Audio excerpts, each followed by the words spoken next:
Bonsoir et bienvenue dans les histoires perdues. Aujourd'hui, nous allons voir que, peu importe où on se réveille, on pourra vivre toujours de nouvelles aventures et se faire de nouveaux amis.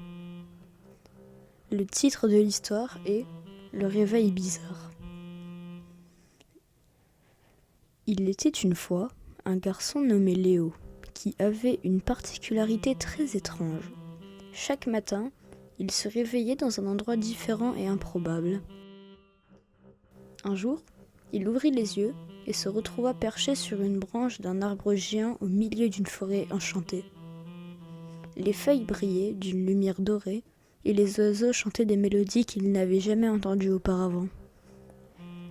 En descendant prudemment de l'arbre, Léo rencontra un écureuil parlant, nommé Félix. Félix portait un petit chapeau de paille et semblait très pressé. « Bonjour Léo » dit-il.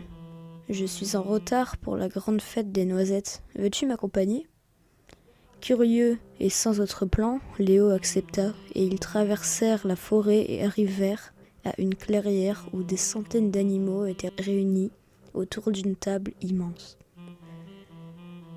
remplie de toutes sortes de noix et de fruits. Léo fit la connaissance de Margot, une tortue qui racontait des blagues, et Gustave, un hibou sage qui connaissait tous les secrets de la forêt.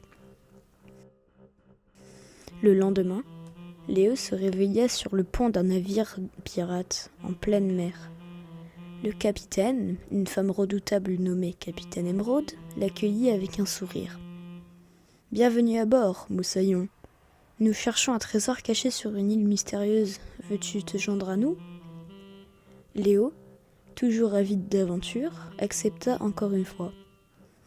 Ils naviguèrent à travers les tempêtes et des eaux calmes, rencontrant des sirènes chantantes et des dauphins joueurs. Finalement, ils trouvèrent une île et déterrèrent un coffre rempli de joyaux étincelants. Chaque matin, Léo se réveillait dans un nouvel endroit, rencontrant des personnages toujours plus incroyables et vivant des aventures extraordinaires.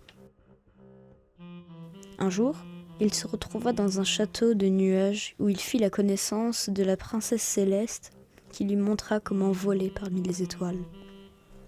Et ainsi, chaque jour était une nouvelle aventure pour Léo, qui apprit que, peu importe où il se réveillait, il y avait toujours des amis à rencontrer et de merveilles à découvrir. J'espère que cette histoire t'a plu. Bonne nuit et fais de beaux rêves.